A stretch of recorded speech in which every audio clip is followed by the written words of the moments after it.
Dear ladies and gentlemen, my name is Salvador Simó.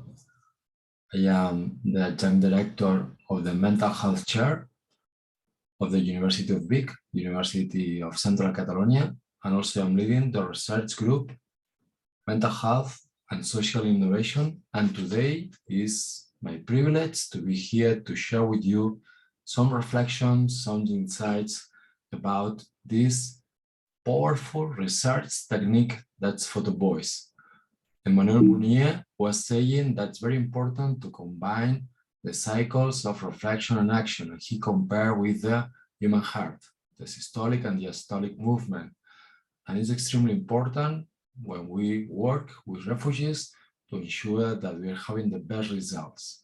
So research is needed to develop this evidence-based practice. And as we'll see, this technique is very useful for this purpose. So we go further, we go further the positivistic paradigm, and we include the hermeneutic paradigm that, as you know, is close to the phenomenological paradigm. We pretend to understand the complex human acts and experiences, like what it means to be a refugee, and we highlight the extremely importance of listening. So many times academia are not listening, and we forget that Ricard said that the man, the woman is capable of word, action, and narration. So as they are able to narrate, to create narrative about their life, it's extremely important to listen to this narrative. But especially today that we are confronting so many human challenges, it's very important to develop also this critique paradigm. We strongly believe in the human dignity. We strongly defend human rights.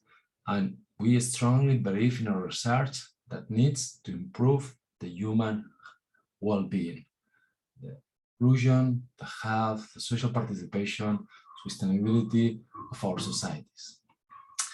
So when we are looking for techniques that we really want to democratize the research experience, one of the most important is Photovoice, because it was created for this, for people who had difficulties to express themselves by words. Express yourself using one image or a video. So the most important, we can listen to the histories of the people, and we ask them to do a photo or a video about the research question, about the topic we want to know. And why we do it?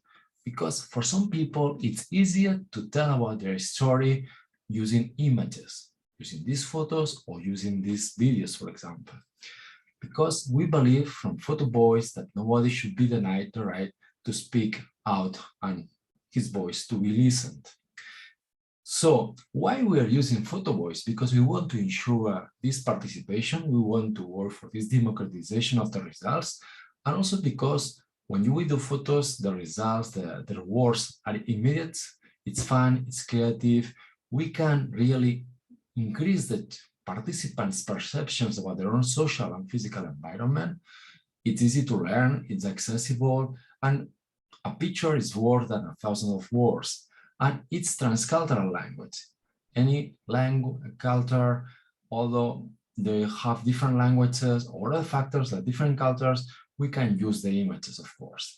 And policymakers cannot deny this reality. And they try to, so many times, to reinforce new policy, or we want to pressure the policymakers to make changes. And the photos, the videos are strong documents to denounce some unfair circumstances. So it's a participatory action research. We try to, of course, always to empower the participation of the communities in the research process. And we do as much as participatory as possible. So we decide together, we try to decide together the topic of the research, or maybe we also are training people from the community. We are doing research with them as co-researchers, so we empower them, but especially we make sure they can talk by themselves. And using photos and videos is one powerful way to do this. So we provide voice to those who has none, and we instill a critical consciousness, and we try to influence policies. In this case about refugees, because one of the target groups for Photovoice, of course, is the refugees and immigrant community. But it's a technique, a methodology that you can use with all the groups that really for them to make photos is meaningful activity. It can be people with disabilities, it can be mental health survivors, it can be any kind of group that for them to make a photo or to make a video it's meaningful. So it's a very universal and transversal activity. So how we do it? The most important, it must be participatory, and almost everybody knows how to do a photo. It's not about training them. The most important is to train them, or just to make sure they understand it's not about the quality of the photo, it's about what we are expressing through the photo or through the video. We are not looking at Franz Lantin or Sebastián Salgado, we are just looking for your history. So it's not about the quality of the photo, it's what you can really express what you want through this photo or through this video. But we need to train them about ethical aspects. For example, we cannot take photos of anybody without asking permission. Sometimes we even need this written permission, but it's especially about security. We never can make any photo that can be dangerous photos. So it's about ethical aspects, security aspects, and especially to understand that it's about the expression, it's not about the quality.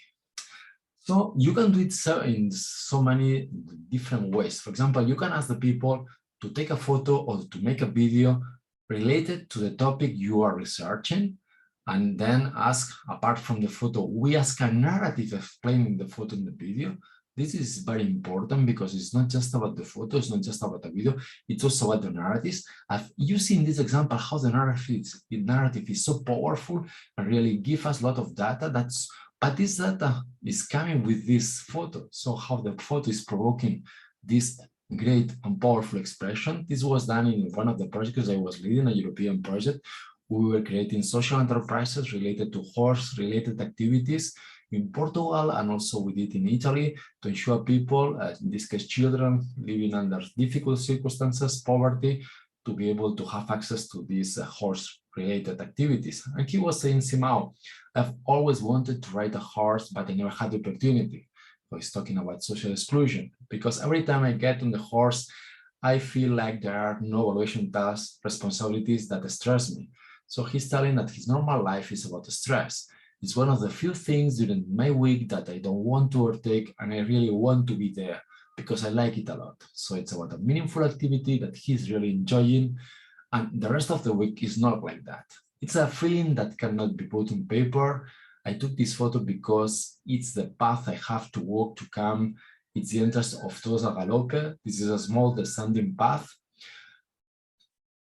I do when I arrive to that once awakens that peak of happiness that reminds me not everything is bad in life. So see how he's saying it's the feelings you cannot put on paper, but see how this technique is provoking, how this child is sharing so many reflections and insights about his life, and they're very powerful. And for example, it's not just this project is bringing happiness to him, but it's that his life as a whole is bad. So it's denouncing also this situation. And as we as professionals, then we have a red alert that we really need to do something. In this case, not just about this project, about the rest of the life of Simão. So you see how powerful is this combination between the photo and the narrative. And of course, you cannot do it in a very different ways. We have been working in Photovoice and also visual arts techniques in several projects, but we can talk about this in like Bosnia, Kosovo, Guatemala. Next time I would love to have time to share with that. But I wanted to share one of my colleagues that did, Margarita Mondaca and Erika Saba, they did in Karolinska, and they were doing with refugees with, they had disabilities, and they were not doing one photo session or one video session, they did at least 8.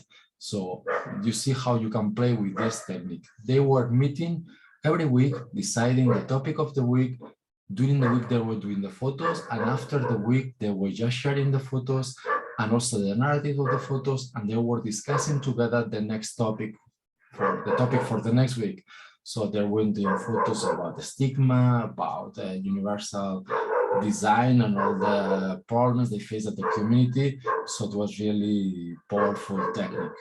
So you see, you can use in very different ways. It can be a session, it can be 8 sessions, 12 sessions. So really, it's a very flexible technique. So ladies and gentlemen, thank you so much. My name is Salvador Simó. Here you have my email, you have my portfolio, and it's gonna be my pleasure to contact with you in the next future, just to keep on discussing about Photovoice or refugees or research or whatever you want. Thank you so much.